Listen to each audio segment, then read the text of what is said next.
Parti. On va revenir sur l'halakha qu'on avait dit cette semaine. On avait dit on a parlé du sommeil, combien d'heures l'homme il doit dormir, etc.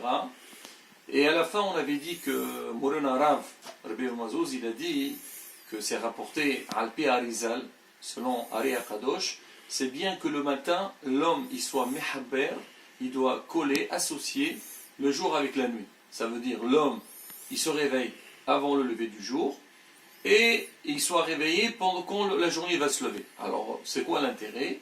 C'est que on dit que l'homme il se lève, on va dire un peu plus tôt, il va aux toilettes, il fait ce qu'il faut, Birkot HaShahar, Tirkon Hatzot, et après il l'étudie, comme ça il va associer le jour et la nuit avec les mots de la Torah ou bien avec la Tfila. Et ce point-là, il est aussi important quand tu vas associer le matin avec la nuit, c'est-à-dire la nuit et tu colles direct la journée, et c'est pareil aussi en fin de journée. Maintenant, après le cours, il y a des gens qui m'ont posé la question, ils m'ont dit, vous avez parlé de Tirkun Hatzot, on n'a pas compris, c'est quoi Tirkun Hatzot? On sait pas, on n'entend pas parler, on ne connaît pas trop. Et il m'a dit, c'est vrai, moi je sais c'est quoi Tirkun Hatzot, mais on a l'habitude toujours de le faire, c'est à l'époque de Ben Amitzarim. C'est quoi Ben Amitzarim? C'est la période entre 17 Tammuz et Tisha B'Av, on vient à la synagogue après midi, on se met par terre, et on pleure la destruction du temple. Mais parler de ça le petit matin ou dans la nuit, jamais entendu parler. Moi, c'est vrai, c'est pas quelque chose qui est très connu. Mais la bataille, c'est marqué, c'est un Shulchan Aruch, c'est halakha psucha. Je vais vous lire l'halakha et on va essayer de développer un petit peu. C'est marqué dans le premier siman de Shulchan Aruch, halakha gimel, ra'oui lechol yerishamayim, shiye me'atzer vedoeg al horban bet hamikdash.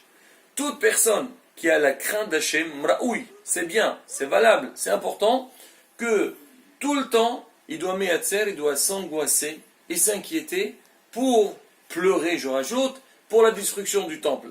J'ouvre une petite parenthèse du Mishabura, après on revient. Mishabura, il dit, faire très attention.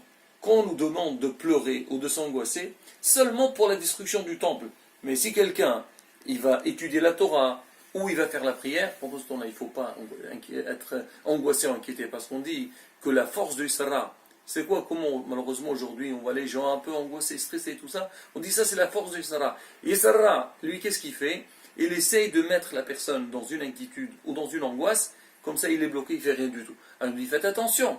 Quand on vous a dit de pleurer le Bédin Kodesh, parce que c'est une grosse perte, mais sinon, autre chose, telle que l'Imoud Torah ou la Tfila, et bien sûr, dans la vie de tous les jours, Sarih, la Abod, Bissimha, servir son créateur avec joie.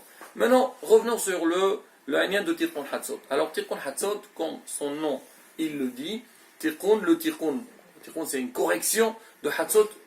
Hatzot, c'est minuit, ou bien midi. Donc, c'est marqué que tous les soirs.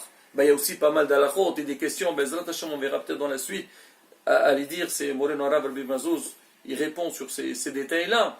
Alors, on dit c'est que Hatzot Laïla, après minuit, jusqu'au lever du jour, à l'Otashahar, on a la possibilité de faire ce Tirkun Hatzot. Moi, je me rappelle, quand on était à la Yeshiva, les Bahorim, ils voulaient faire ça. Maintenant, s'ils vont aller dormir, se lever au milieu de la nuit et se rendormir à nouveau, c'est très très compliqué. C'est pas évident, on casse le sommeil.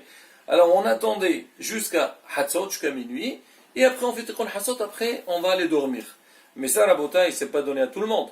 En fait, l'idéal, si la personne elle peut dormir un peu tôt, au milieu de la nuit, et il se réveille après Hatzot, beaucoup avant le lever du jour, il fait Tirkun Hatzot, il continue à étudier jusqu'au petit matin pour aller faire la prière. Mais même ça, c'est pas évident. Alors on nous dit comment faire pour pouvoir faire cette belle action? C'est se lever un petit peu avant Alon Tachar. Aujourd'hui en France, Alon Tachar, il est presque à 6h, 6h30. C'est vraiment à la portée de tout le monde. Et surtout, malheureusement, beaucoup de gens ils disent le soir, ils se plaignent et qu'ils ont le sommeil cassé et tout ça. Donc c'est faisable. C'est pas aussi, on va dire, difficile qu'on le pense, mais il faut faire un effort. Bon, quoi qu'il arrive.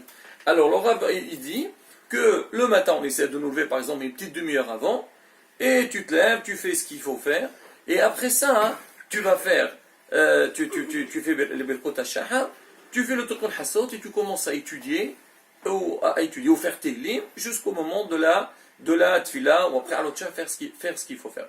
Maintenant, regardez, ce Hanyan, ce Minhag, ou plutôt ce din de faire Tirkun Hatzot, dans certaines communautés, ils ne le font pas de manière privée, ils le font de manière global. C'est-à-dire, ils vont dans les synagogues, le Rav il rapporte, il dit, les gens de Bagdad.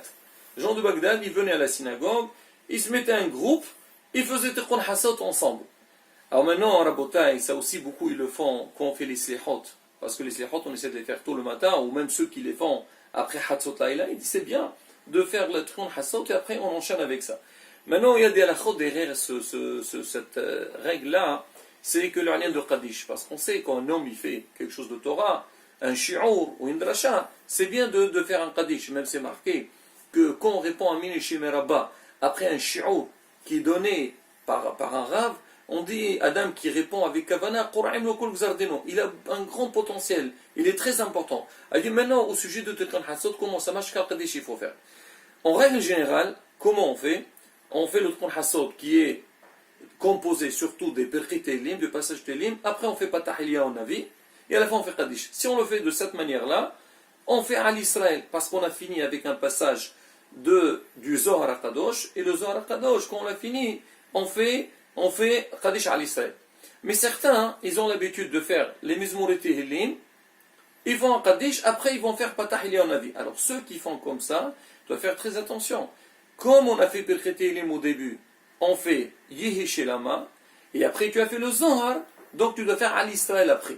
Mais le Rav il dit, suite à cette halakha, on doit faire très très attention. Premier point, c'est connu. Dans ce cas-là, si quelqu'un fait Teilim, fait Yeshelama, après fait Patah vers Al Israël, ça pose pas de problème. Mais des fois, vous voyez dans des synagogues, des gens ils veulent faire Atouva des Kadeshim, surtout ils sont dans l'année, ils te disent autant de faire Kadeshim, comme ça fait du bien au Niftar. C'est marqué, non, Ribou et Kadeshim, il n'y a pas de mieux pour le Niftar. C'est vrai, il faut faire les Kadeshim, mais pas de cette manière-là.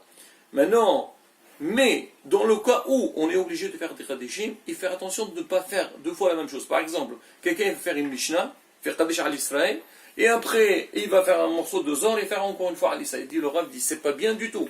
Tu veux faire les deux choses en même temps? Ou par exemple, des fois, on fait un cours de Torah, et après on va faire, je sais pas, Patah Elia au Navi, tu fais le cours de Torah, tu fais al Israël à la fin, qui englobe les deux. Mais faire deux fois la même chose, Kadesh al Israël, encore une fois après Kadesh al Israël, ça, c'est pas du tout bon, parce que c'est marqué, il ne faut pas faire deux fois de suite.